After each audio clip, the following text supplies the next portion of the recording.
Welcome back to Charlotte, North Carolina. We're here at Big South Football Media Day. My name is Nick Pierce, joined alongside by Matt Warner. And I know we're normally talking baseball in front of the camera, but today we're going to chat about Flames football in the upcoming season. And Matt, I know you're excited to be stepping into the broadcast booth on Saturdays along with Mike Tilley. Yeah, going to be doing the color commentating for the football games. Thrilled to do that. Had a great time, obviously, with you doing baseball, and figured if I could work with you, I could work with anyone. So we're going to give it a go. Looking forward to the season getting underway, and being here at Media Day just makes me all the more excited to get things going. Absolutely, and the Flames are picked second in this year's Big South preseason standings, 7 preseason all-conference selections as well. And you know there's got to be high expectations for Coach Turner Gill's team, his third year in. Yeah, no doubt. And you mentioned his third year in. I mean, his system is in place. The players know what to expect from him. He knows what to expect from a lot of the players that he's brought in himself now. So, yeah, expectations high. There's a sense of urgency. It seems like they were so close to that playoff berth last year, and it seems like that's just added to the motivation and made them even a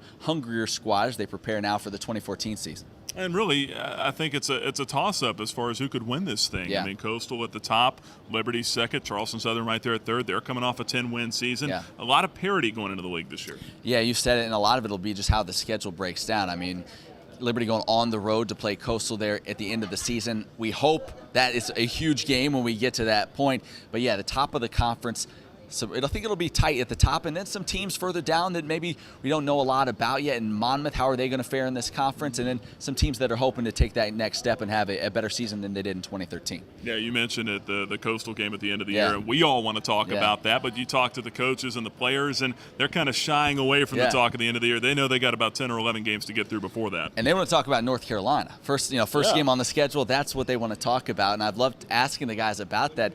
Just the I don't know if it's confidence or it's certainly not overconfidence, but they're ready to go in there and kind of make a name for themselves and show what they can do in a game that no doubt most people won't favor them in. No one will favor them in. I think they're ready to make a statement right out of the gate, and we're all looking forward to that game opening up with an ACC opponent. Absolutely, and I talked to Nico Davis a little bit earlier today, and he said that it's important, for everyone to understand that Liberty's not just coming in there to compete and have a good showing, but they expect to be able to win that football game. And that's the attitude you love to see from these guys. I asked them, do you feel like there's more pressure on you, whatever? They said, no. We just know that if we do our job and play to our capabilities, we feel like we can win every game on the schedule. And you like hearing that confidence, and it's not – I don't think they're just being boastful. I don't think – they believe it. They think they can really do that, and with some of the talented players they have in place, both on the offensive and the defensive side, I'm not going to argue with them. When he looks you in the eye and says, I think we can do it, it's hard to doubt him. Well, one blow for the Flames this year, obviously, is losing their starting tailback in Des Rice out for the year with the knee injury that he suffered back in spring ball. A little bit thin at the running back position, but some guys back there that are talented, they're just not proven yet. And that's just it. And guys that maybe we haven't seen get a lot of reps, coaches know better than we do. And Coach Gill says there is that talent there, but like you said, we just haven't seen him do it yet. DJ Abner, I like what I saw from him in the little bit we got to see from him last year. A great burst out of the backfield. It'll just be interesting to see who backs him up, who gives him a blow, because I don't think we expect him to just shoulder the entire load himself. Who's going to kind of step up into that backup role to him, and maybe who takes some of those carries and helps him out and helps the running game out down the stretch. Well, the good thing is, too, you've got an experienced veteran quarterback coming back in his third season starting in Josh Woodrum. But then you look at the defensive side of the football. I know that was a big strength coming into last year for the Flames, and still is, I think, up front with the defensive line. And then obviously you've got Jacob Hagan back there at safety with his 6 interceptions coming back from a year ago. But then the corners, that's a little bit of a question mark, isn't it? Well, yeah, I mean, you lose 2 guys that are going to be in NFL camps this year. Walt Aikens obviously drafted in the 4th round. Kevin Fogg down there in Miami with Walt in camp as well. So, yeah, when you lose 2 players that caliber, you feel like you could take a little bit of a step back.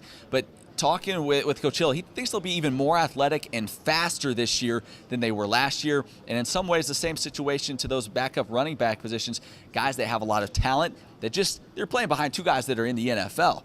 It's hard to crack the field when you've got that kind of talent in front of you.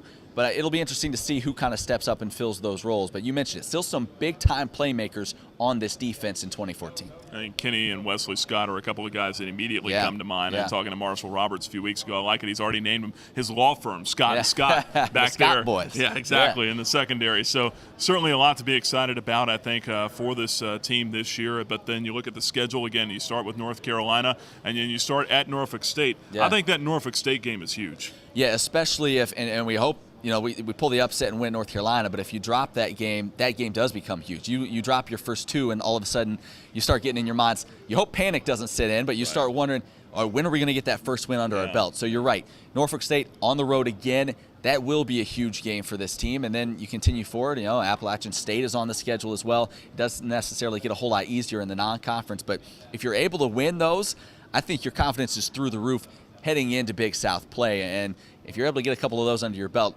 look out once you get into conference. You got a Richmond team coming in, obviously, with Danny Rocco at the helm that could have possibly pulled the upset on the road there last year in a driving rainstorm. But, they finished strong last year as well. And then, obviously, at the end of the year, Coastal Carolina, not many gimmies on the schedule for the Flames. No, but you know what you talked about last year? They were right there in so many of those games. Kent State is another one that comes to mind. They were right there, had a chance to win it in the end. Coastal, no doubt, is the one we all remember. And I think that's something that this team has been preaching all off season. Heck, they were preaching late last year even, we've got to finish. And that's on their minds. And one play, two plays here and there, and they were in the playoffs last season. They realized how close they were, and that has them even hungrier now heading into this year. And I think if they get in that situation again, late game with the lead, this time around we're going to see them close it out.